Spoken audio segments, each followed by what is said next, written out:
Sahabat dan saudaraku, mari menggunakan waktu mempelajari firman Tuhan hari ini. Hari Kamis tanggal 20 Maret, judulnya Siapakah Sesamaku? Kita mulai dengan doa singkat yang didasarkan dari 1 Petrus 2 ayat 17. Hormatilah semua orang, kasihilah saudara-saudaramu, takutlah akan Allah. Amin.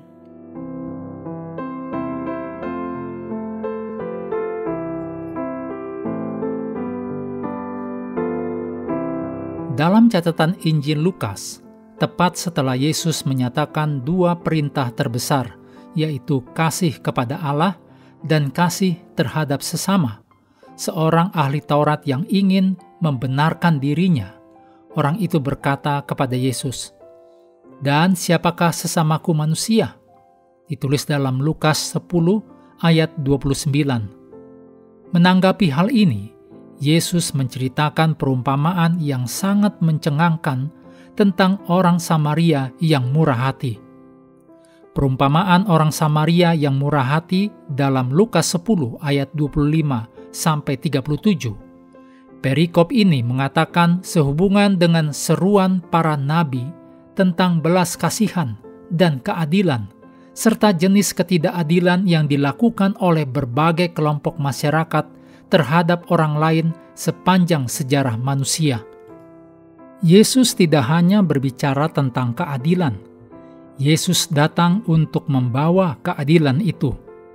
Yesus telah dan akan menjadi penggenapan dari panggilan nubuatan dan kerinduan akan keadilan.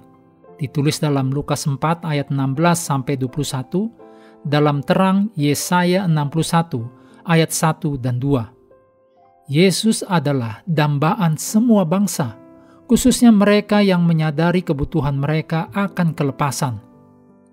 Bertolak belakang dengan musuh yang menginginkan kekuasaan dan berupaya merebut tahta Allah, Yesus merendahkan dirinya dan menyamakan diri dengan mereka yang berada di bawah kuasa dosa, ketidakadilan, dan penindasan, tanpa terpengaruh oleh dosa.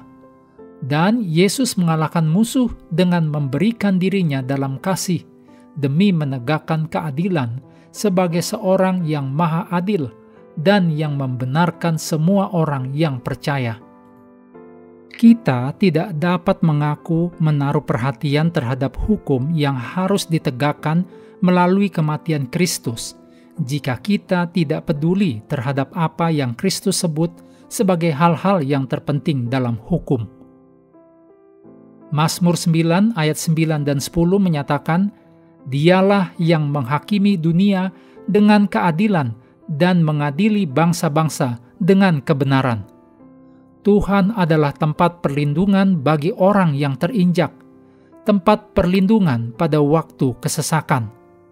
Demikian pula Mazmur 146 ayat 7-9 menambahkan, Tuhan menegakkan keadilan untuk orang yang diperas dan memberi roti kepada yang lapar. Tuhan membebaskan orang-orang yang terkurung. Tuhan membuka mata orang-orang buta. Tuhan menegakkan orang yang tertunduk. Tuhan mengasihi orang yang benar. Tuhan menjaga orang-orang asing, anak yatim dan janda ditegakkannya kembali, tetapi jalan orang fasik dibengkokkannya. Firman Allah sangat jelas tentang bahwa kita harus berupaya melayani orang-orang di sekitar kita yang membutuhkan dan tersakiti.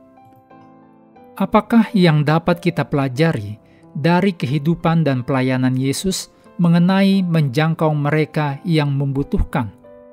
Sekalipun kita tidak dapat melakukan perbuatan ajaib seperti yang Yesus lakukan, bantuan kita dapat dianggap cukup ajaib bagi banyak orang yang tersakiti.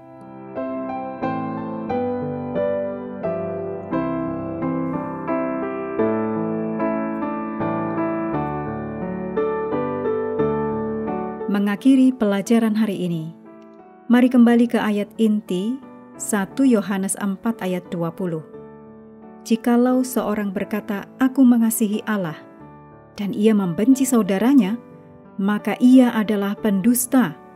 Karena barang siapa tidak mengasihi saudaranya yang dilihatnya, tidak mungkin mengasihi Allah yang tidak dilihatnya.